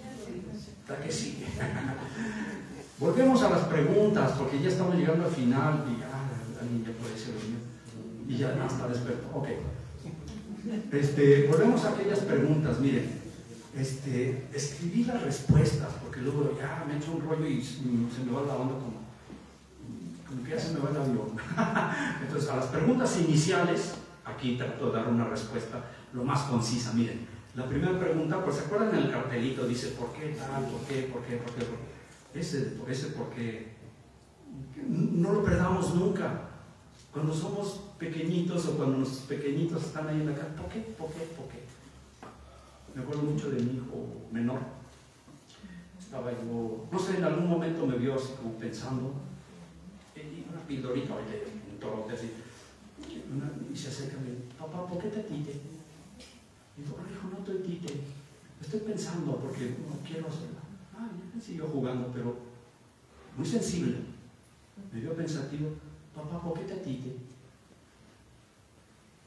Se me derritió el corazón. Dije, mi hijo está bien atento a mis gestos, a mi expresión, a mi lenguaje corporal. No perdamos nunca esa sensibilidad, para bien, claro, no para molestar, sino para decirle, ¿cómo te sientes? ¿Qué quieres? Te quiero. Esas cosas, ¿no? Y ahí está, esa ética de la vida de nuestros pueblos originarios nos debería sacudir un poquito, resetearnos, así como reiniciar la computadora o el celular y decir, ya, ¿por qué quiero estas cosas en la vida que no son? Voy a dejar lo bueno o voy a cultivar lo bueno, si no lo cultivo, bueno, pero yo quería ver esto. ¿Ya ven cómo se me la onda? Pregunta, ¿por qué las escuelas nos enseñan mucho sobre Egipto, Grecia y Roma, pero casi nada de Chupícuaro y otras culturas de nuestro continente? Respuesta. Según yo, vamos a discutir. La ideología eurocéntrica que nos han enseñado como si fuera filosofía ha venido estructurando nuestro pensamiento y nuestra política desde tiempos de la colonia, mas no por tener siglos de existencia deja de ser una cosmovisión excluyente y dominadora. Mi propuesta es sustituirla por otra, construir otra. Tal vez no existe todavía, hay que hacerla en mi vida, yo la hago en mi vida, pero es en tu vida, y al rato ya vamos a estar hablando otro lenguaje y relacionándonos de una nueva manera, más constructiva, positiva, que abone a la vida. Bueno, segunda pregunta, ¿somos o no somos parte de la historia mundial? Chupícuaro antiguo, Mesoamérica, México, América Latina, somos parte inherente de procesos históricos mundiales. Ya mencioné algunas cosas que compartimos con las demás culturas supuestamente importantes, ¿no? La modernidad, por ejemplo, o sea, ese periodo que da 1492 hasta hoy en día, la modernidad con el desarrollo del liberalismo, hasta del individualismo, de la máquina y de las mercancías y del dinero y el Dios dinero, pues todo ese paquete es la modernidad, y las guerras, todo ese paquete es la modernidad. Estoy hablando de la modernidad en un sentido negativo, pero en la modernidad también hay cosas positivas, ¿sí? Pero quiero decir que todo eso negativo hay que criticarlo. De eso se trata. La crítica es poner en crisis, si hay una grieta, contar la grieta y ver qué hay ahí y cambiar nuestras prácticas. La modernidad, por ejemplo, no se podría entender y no habría existido sin nosotros en el periodo colonial. ¿A qué me refiero? Porque, miren, si ustedes van a un país así, no sé, digamos, van hay ciudades en Alemania, por ejemplo, muy bonitas, vaya, hasta en el campo, la verdad, las casitas en las aldeas también chulas, limpiecitas, ordenadas, no que a veces nosotros aquí vemos un mugrero, oigan, ¿se puede vivir de otra manera? Sí se puede, no es que a veces no sabemos cómo, ¿no? O sea, pero las ciudades, algunas ciudades muy ricas, wow, bonitas, de edificios antiquísimos y bien mantenidos. ¿De dónde viene toda esa riqueza de los europeos? De un sistema fundado en extraer recursos naturales de territorios como el nuestro, y de África y de Asia. Así se construyó la riqueza de esa Europa moderna, porque antes de eso, la riqueza y el despliegue y la cultura universal no estaban en Europa antes de 1492. Eran los pueblos islamizados del norte de África y de la península arábiga y del Medio Oriente, y las caravanas que llegaban hasta China y Asia Central. Ellos eran los que llevaban mercancías y noticias, información, libros, y en sus ciudades se vivía una vida refinada comparada con lo que vivían en Europa.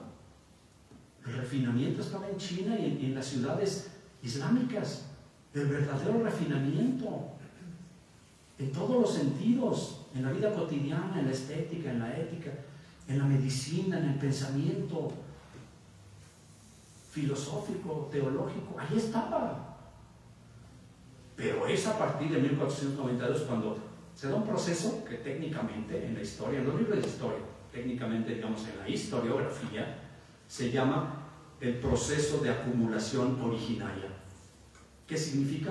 Que sacaron de aquí plata, sobre todo plata, pero también oro, de México, Perú, pero también de África y Asia, y fue a dar a Europa.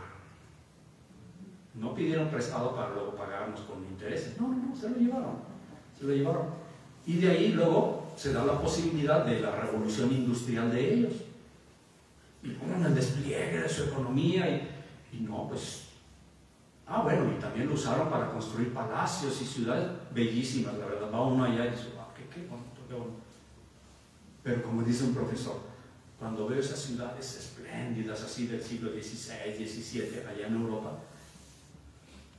pues hay gente que ve esa belleza así, y solo como belleza, dice mi profesor, yo veo sangre. Les voy a decir una cosa nada bonita, perdonen de antemano. El más grande genocidio en la historia de la humanidad fue el genocidio cometido contra nuestros pueblos originarios en el continente americano, en las islas del Caribe. Ha sido el más grande genocidio. Y no solemos hablar de eso. Decimos, el holocausto, sí, terrible, ¿no? El holocausto nazi, o sea, contra los judíos. No, el más grande genocidio ha sido de nuestros pueblos originarios aquí. Y fue porque estaban sacrificando a toda esta gente por el dios dinero de ellos. Eso era lo que les interesaba, sobre todo, la plata y el oro. También la tierra y todo lo demás, ¿no? Pero sobre todo la plata y el oro. Y así, esas minas, dice mi profesor, eran como la boca del infierno. Entraban ahí y estaban condenados a morir, para que alguien se hiciera rico. Y no aquí, sino allá, ¿no? Entonces, por eso dice mi profesor, cuando veo esas tiendas bonitas de hoy, de la ropa, de moda, dice, yo lo que veo es sangre. Porque eso, a las obreras textiles de la confección, les pagan centavos por cada pieza, para que yo pueda vestir así y estas tiendas brillen con su luz y bonitas tiendas. Pero el profesor dice, yo lo que veo es sangre, porque esas mujeres están sufriendo, son madres, prácticamente todas son madres, y trabajan todo el día para... Bueno, yo ya dije la cosa fea que no quería decir, pero así soy yo, porque a mí pero lo digo sobre todo para que superemos esto, ¿sí?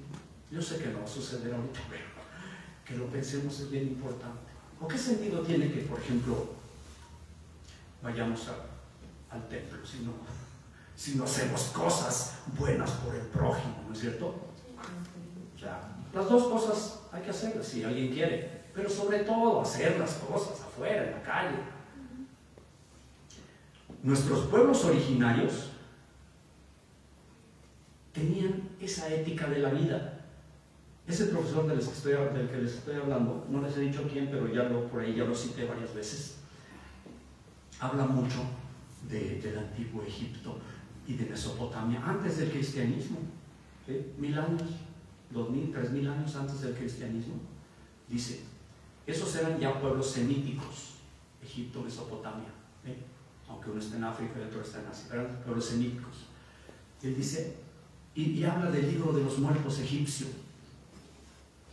en donde está el difunto y entra a una cámara en donde están todos los dioses egipcios, pero sobre todo Osiris. Osiris va a decidir si el difunto es digno de resucitar o no. ¿Cómo puede decidir eso Osiris? Porque el difunto llega ante ellos y comienza la confesión y dice qué hizo y qué no hizo. Sobre todo, es una forma, sí, y dice, bueno, en mi vida yo a la persona hambrienta le di de comer, a quien tenía sed le di agua. Estamos hablando 3000 años antes del cristianismo, 3000 años antes de Jesús, de Cristo, 3000 años antes. Y ahí está, en el libro de los muertos, ahí está, escrito. Para que no alguien diga, no, se están inventando ahorita. No, ahí está. Y muchas veces esa escena se repite en muchas tumbas de gente mediana, pobre, rica, ahí está. ¿Por qué? Porque es un mensaje. ¿Sí? Ya estoy difunto aquí, pero mi familia escribe aquí que yo voy a ir al juicio de Osiris, y si logro comer es como pasar el examen, ¿no? Un examen oral, a ver si no me reprueban. Ahí si te reprueban significa no resucitas, porque la resurrección no la inventó el cristianismo, viene de Egipto. Resucitar el cuerpo. Por eso no incineraban los cuerpos, por eso los momificaban. No es casualidad, esperaban que resucitara si lo llegaba a merecer en el juicio de Osiris. Entonces, ahí hay mucho simbolismo. Había una balanza.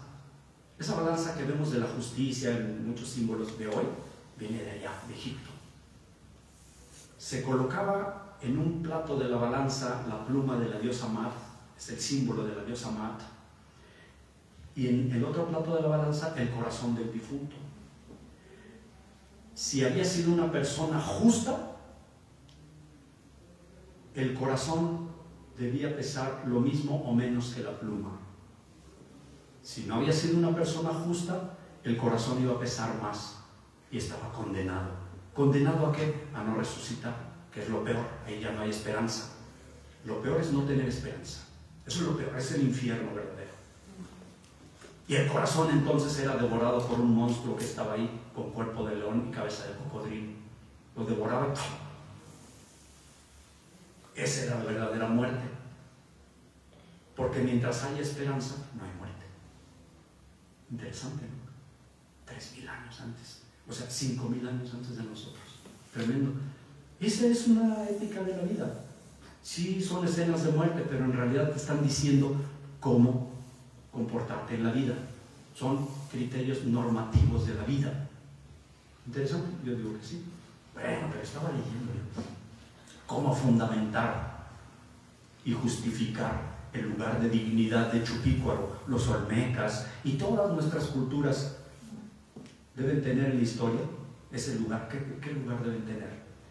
Respuesta. Al igual que las demás culturas y pueblos de la llamada antigüedad, Chupícuaro, en el marco mesoamericano, aportó no solo el arte cerámico que conocemos y conoce el mundo, sino que contribuyó a desplegar una ética de los cuidados y de la vida, que subyace en cada acto que realizaban y cada palabra que pronunciaban. Su cultura material y su cultura inmaterial, o sea, sus creencias, sus esperanzas, su manera de hablar, de relacionarse, todo eso reflejaba y refleja hoy en nosotros, refleja esa ética. ¿Cuál es nuestra ética? O sea, ¿cuáles son los principios normativos de nuestra conducta? Ahí están. Hay que saber leerlos en la cultura material, en la cerámica de Chupícuaro, en sus construcciones, no sé, si van a Teotihuacán, en la pirámide del Sol. Hay que aprender a leer el contenido cultural, ético, espiritual, estético en la cultura material. Está ahí atrapado. Por ejemplo, una botella de agua. Una botella de agua no tiene nada de especial. Aquí hay vida. Alguien hizo eso con sus manitas, con su mente, ¿sí? Yo debo agradecer eso. Todo esto. No estamos a la intemperie aquí sufriendo, no, estamos bien. Gracias. Gracias a quien hizo esto. Porque abona a mi vida positivamente. Bueno, gracias a quien costurera. Gracias a la vida, como dice la canción. Gracias a la vida, ¿qué? ¿Cómo dice? Que me ha dado tanto, me dio 2 luceros que cuando los abro, perfecto. Ay, qué bonito, ¿no? Bueno, pero estábamos en otro tema. Ya voy a terminar. Mesoamérica, Mesoamérica, Chupícuaro, el conjunto de nuestros pueblos originarios son menos importantes que Egipto, China antigua o Mesopotamia. Respuesta. Como Chupícuaro, otras regiones, culturas y pueblos han sido comunidades de vida que brindaron a la humanidad su vida entera en forma de obras culturales. Nosotros hoy necesitamos cambiar u optar conscientemente por las perspectivas, otra manera de ver la historia, la filosofía, la cultura, ¿no? Y a nuestro prójimo, otra manera de verlo, que sean óptimas para desencubrir, o sea, destapar lo que está tapado. No quieren que veamos que tenemos que construir una buena vida, que nos sigamos peleando para que alguien gane, o sea, que perdamos muchos aquí para que alguien individualmente gane. No, hay que quitar eso y ver lo que, la esencia vital de todos estos procesos culturales, ¿no? De la experiencia que construyeron nuestros pueblos originarios, incluido Chupicuaro. Chupicuaro está en el centro de nuestra atención, estamos en el epicentro de Chupicuaro, ¿no? Entonces hay que desencubrir la riqueza, profundidad y dignidad de nuestra historia y forma de ser. Es importante pues porque es nuestra, de eso depende nuestra vida, nuestra buena vida. Una media vida, dice mi profesor, pues no es vida. Si vemos que alguien está sufriendo, no está viviendo una vida plena. Si podemos ayudar, ayudemos. Porque medio vivir es como medio morir. Vamos a contribuir a tener una vida plena y todo. Eso nos compromete. Eso uno tendría que decir, ahora que entendí esto ya no puedo ser el mismo. Pues ojalá, yo digo, que no comprometan. Ok, voy a terminar ya porque yo sé que están cansados. ¿Cuál es el lugar que Chupicuaro antiguo tiene en la historia de la humanidad? Puede parecer redundante, pero quiero amarrar. Y he ido construyendo, creo yo, y aquí está. Respuesta: con una perspectiva liberadora, descubriremos, que estaba cubierto, tapado, no lo veíamos, con una perspectiva liberadora, descubriremos que no necesitábamos ser descubiertos. Pues aquí hemos estado, igual que ellos estaban allá. Nuestro lugar en la historia es el mismo de otros pueblos, porque compartimos el planeta, ¿no es cierto? Compartimos una casa. Nuestro lugar es el mismo que ellos, aunque Hegel diga lo contrario. Perdón, señor, pero no pasará, dirían nuestros pueblos latinoamericanos. Y aquí está Chupicuaro. Ay, pasen por favor, yo le moví aquí, pensé que eso es. Ahí está Chupicuaro en el mundo. Tiene todos los atributos estéticos, éticos, ¿sí? Hasta políticos, porque estaban organizados para gestionar todo colectivamente, trabajar todo el mundo, o sea, según sus posibilidades. Porque ese era un principio no explícito, pero sí implícito, de que, digamos que formamos una aldea aquí de Chupicuaro, hace 2600 años nosotros, ¿no? Obviamente, una persona de mi edad, yo tengo 57 años, una persona de mi edad ya estaba, o estaba muerto o estaba cerquita, la verdad. En aquel tiempo la expectativa de vida era 35, 45 años, por muchas razones. Una persona de mi edad, ya sería una reliquia viviente, ¿no? Pero yo podría contribuir quizás en tareas, pues no muy lejos de mi casita, de mi choza, ¿no? Aquí, no sé, a recoger unos quelites por aquí para, qué sé yo, cuidar a los peques que están aquí. Yo sería como el encargado de la guardería. ¿Por qué? Pues porque ya no puedo trepar cerros, no puedo ir a cazar lo que sea para comer, ya no. Ya lo di cuando pude, ahora hago esto. ¿Qué quiero decir? La lógica es esta, me meto al campo de la lógica. La lógica es que para la comunidad, ¿cómo contribuimos? Se dice así, de cada quien según sus capacidades. Si yo tengo capacidades disminuidas, pues algo puedo hacer, algo, aunque sea cuidar ahí a los chiquillos. De cada quien según sus capacidades, a cada quien según sus necesidades. ¿Sí? Es decir, si yo traigo un venado, porque es que ya no quiero ni hablar de que mataron venado, ¿no? Digamos que, bueno, me lo encontré tiradito, me lo traigo el venado. Solito se casó. Solito se casó. Me traigo el venado, no significa que yo voy a tragar venado todo un mes. No. ¿Qué hago? Distribuyo, porque alguien se va a ir allá hacia Sinapecuaro, hacia Araró, donde hay obsidiana, y en aquel tiempo, claro, había obsidiana, y trae obsidiana. No quiere decir que va a comer obsidiana, no, trae obsidiana y la distribuye. Y así hacemos comunidad. Pues como hoy pagamos impuestos y luego alguien los distribuye, hay una oficina X, Y o Z, ¿no? Pagamos impuestos y se distribuye. De cada quien según sus capacidades, a cada quien según sus necesidades. No es lo mismo los requerimientos de alimentación que tiene un bebé que los que tiene mi hijo quinceañero, que es un torote así que come. Come, hijito. Come.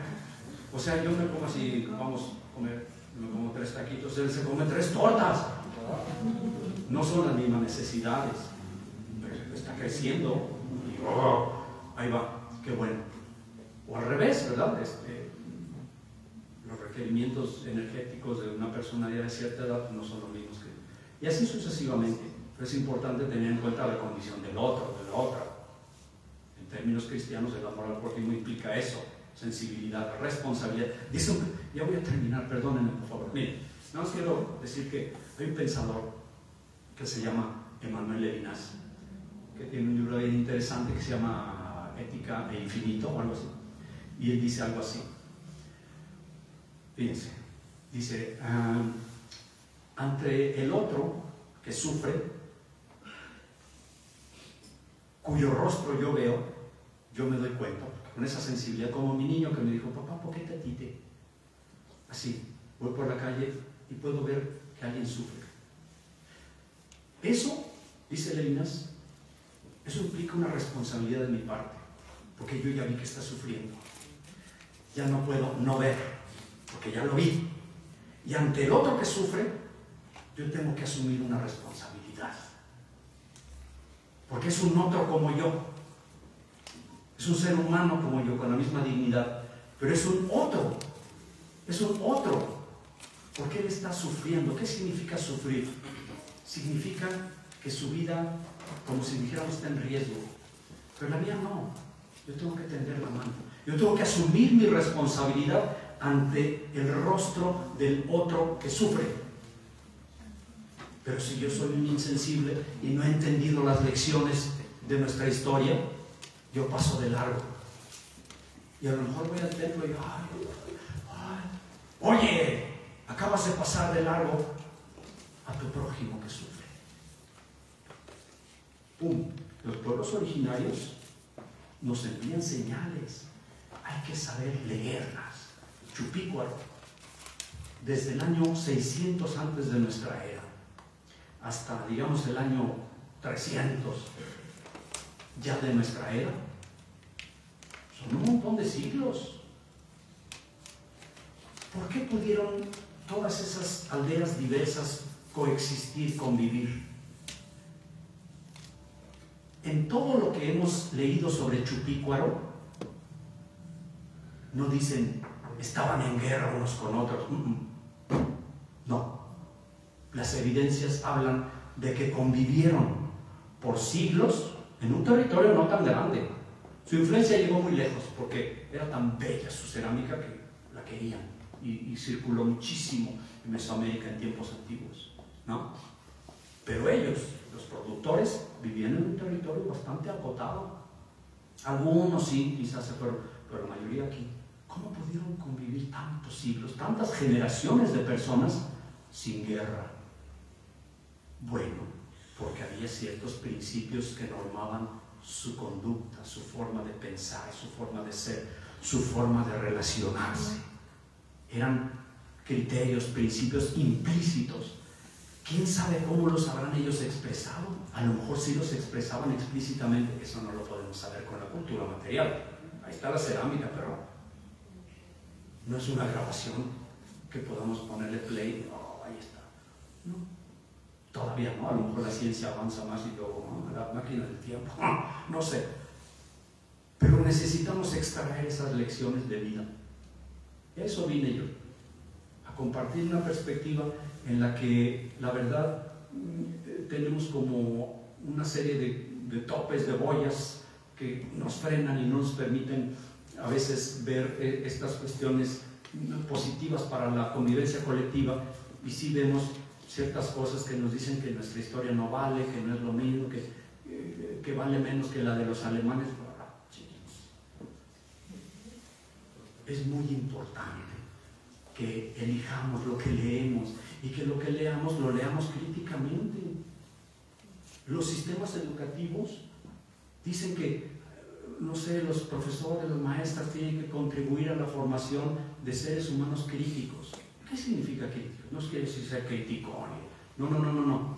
quiere decir ponerse, por ejemplo, en el lugar del otro, como dice Levinas, ver el rostro del otro sufriente y asumir la responsabilidad ante el otro que sufre y comprometerse.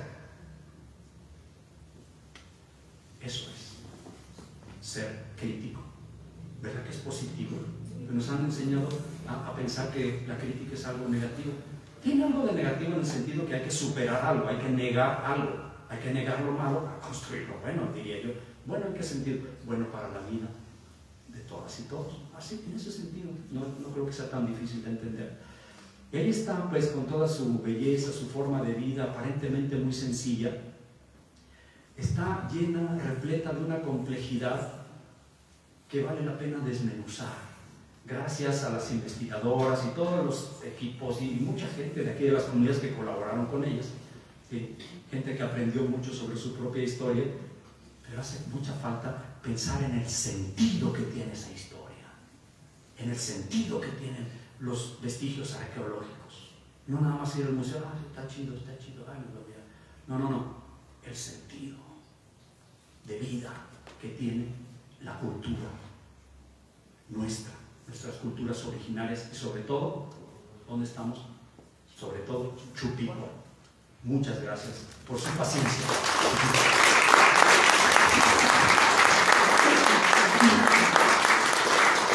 Comentarios, preguntas, reclamos, allá al fondo, por favor, fuerte para que alcance a captar aquí. Maestro, gracias por su visita. ¿Sabe qué, maestro? Hay una palabra que me llamó, llegué tarde, pero una palabra que me llamó la atención fue la ética. La palabra ética. Y ahora en la mañana estaba pasando en las noticias que la preparatoria anexa a la Universidad Autónoma de Nuevo León, un joven entró al aula con una arma a matar a su novia y a otros dos jóvenes de 16, 17 años. Ya, o sea, cosas feas que se oyen aquí. ¿dónde está la ética, la moral, todo eso? Como decía Salvatore, donde la ética sobre, ¿cómo? Amador, algo así, su hijo. Ética para Amador. Ética para Amador, gracias. Ética para Amador. ¿Dónde está la ética? ¿Dónde estamos nosotros como sociedad, como padres de familia, como usted dice, nosotros como ente social? Sí, efectivamente, ese es todo un tema. Dice, lo repito aquí para el registro, porque está grabando. De dónde está la ética cuando alguien comete actos terribles de violencia en contra de otros. Efectivamente hay diferentes formas de entender la ética, es como una antiética, desde luego, todo aquello que atente contra la vida, ¿no? Pero yo creo que hay que tener en cuenta también que esos actos tienen mucho que ver también con un sistema de ideas en los que alguien puede permitirse tomar la vida de otra persona, ¿sí? ¿De dónde viene todo eso? ¿Sí? No digo que la historia de la humanidad no haya existido y que nuestros pueblos hayan estado libres de eso, pero sí, yo pienso que hoy tenemos el compromiso de ver críticamente todo aquello, todos estos aspectos negativos de nuestra existencia, de nuestro modo de ser y de nuestro modo de vida, y ser autocríticos sobre todo, ¿sí?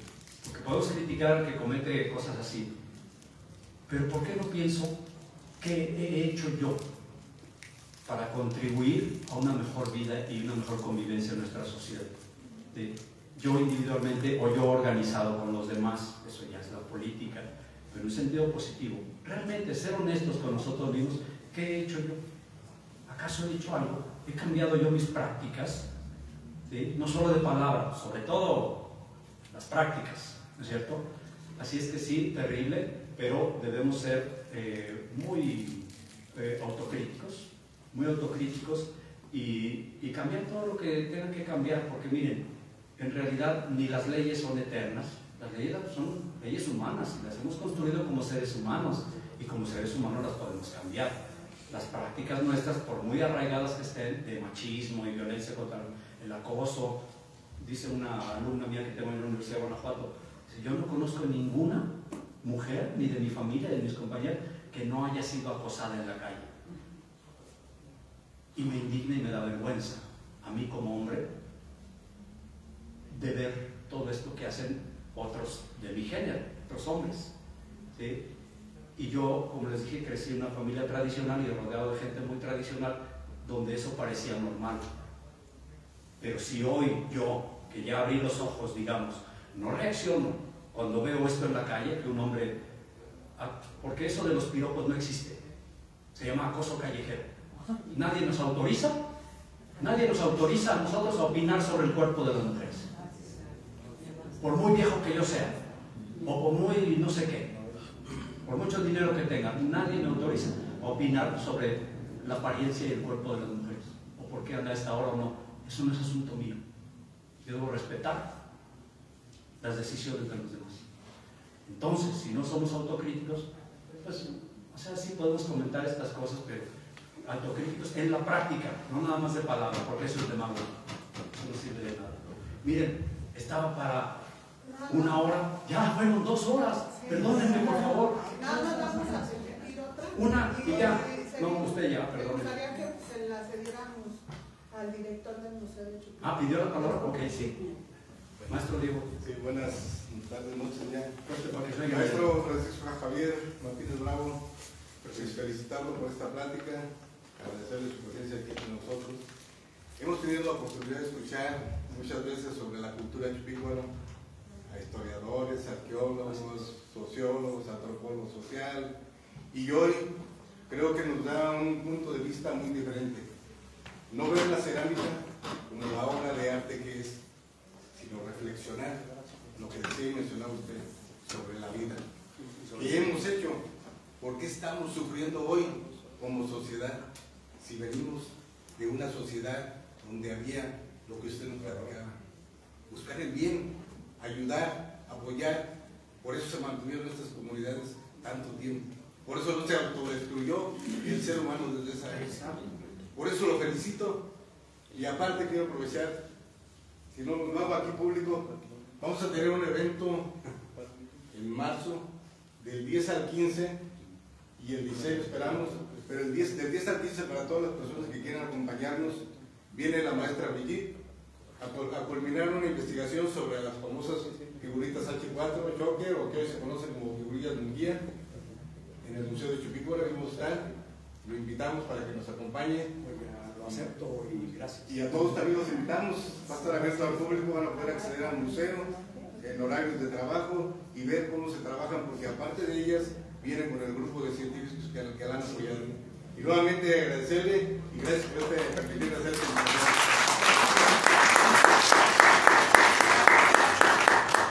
Aunque ya me cortaron la palabra y nada más quiero decir Es que ya son 2 horas, es la perdónenme. inteligencia artificial y ya está ahí. Hasta ahí, maestro, ya. Un abrazo. No, gracias. Bueno, pues vamos a pedir a la regidora de Educación, licenciada Yacareni García, que entregue el reconocimiento al doctor. Muchas gracias, doctor.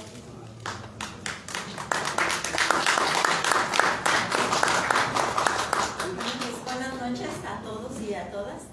A nombre de nuestra alcaldesa Claudia Silva Campos y del propio ayuntamiento, me permito felicitar primeramente, como siempre, a todos los integrantes del Seminario de Cultura Corresponsalía Acámbaro por la organización de estas conferencias tan importantes para todos los acambarenses.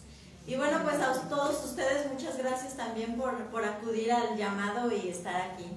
Y pues principalmente al doctor Martínez, una felicitación y un agradecimiento de parte de nuestra alcaldesa, porque de verdad, pues lo acabo de decir, es un tema muy importante para todos los acambarenses y que esté tan interesado y que como lo dijo Diego, nos haya venido a dar otra perspectiva, porque sí, ya hemos escuchado mucho y la verdad es que todas las pláticas sobre la cultura chupícuaro siempre se extienden, pero pues nosotros aquí estamos nos tienen muy entretenidos y es un tema pues de gran importancia, así que muchísimas gracias. Las puertas de Acámbaro están abiertas siempre para ustedes, su casa, y cuando guste aquí lo esperamos nuevamente.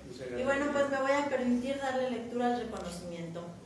El Seminario de Cultura Mexicana Corresponsalía Acámbaro otorga el presente reconocimiento al profesor Francisco Javier Martínez Bravo, profesor del Departamento de Historia de la Universidad de Guanajuato, por la presentación de la conferencia La cultura chupícuaro en la historia mundial, siendo una invaluable aportación cultural en beneficio de la salvaguarda de la memoria histórica para los acambarenses. Acámbaro, Guanajuato, 26 de enero del 2024. Y firma el presidente del Seminario de Cultura, el profesor Octavio Guerra, y el tesorero, el doctor Mario Bolaños.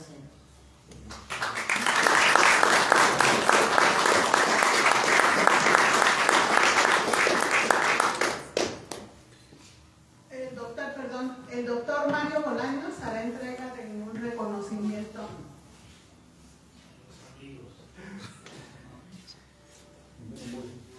Entregamos una muestra de la arquitectura acambarense escrita por el maestro Pedro Rojas, académico y maestro de la UNAM. Y es una obra que nos enorgullece mucho a los acambarenses. Gracias, doctor.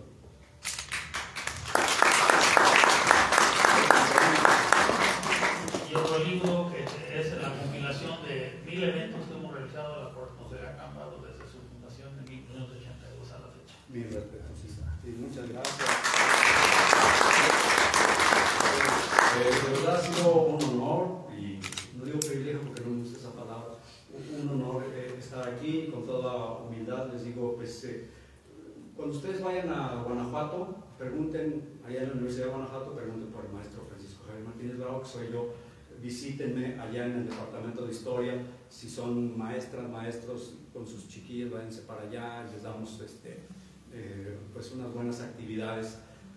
Yo soy pues formador de jóvenes, trabajo con jóvenes, me gusta mucho, pero a veces me invitan a escuelas primarias a dar charlas, y yo tengo pues mis trabajos adaptados también para trabajar con niñas, niños, pero también he trabajado, por ejemplo, con obreros de la planta General Motors, donde les he hablado de temas así similares, pero para obreros que a veces tienen solo la primaria. O sea, hay que saber y poder hablar de cosas a veces bien complejas a toda la gente. Ese es mi trabajo, ¿sí? Entonces yo estoy convencido de que nosotros, trabajadores académicos en la Universidad de Guanajuato, yo soy maestro ahí desde hace más de 20 años, pienso que tenemos un compromiso que deberíamos cumplir con más fuerza. Muy poco salimos más allá de los muros universitarios. Yo pienso que deberíamos hacerlo siempre, todo el tiempo, y hacernos invitar en el buen sentido, para compartir experiencias y escuchar también lo que la gente dice. Por eso yo estoy muy agradecido, y de verdad me siento honrado y humilde al mismo tiempo, y les agradezco mucho por su paciencia, porque era una conferencia para 1 hora y me tardé 2. Perdón.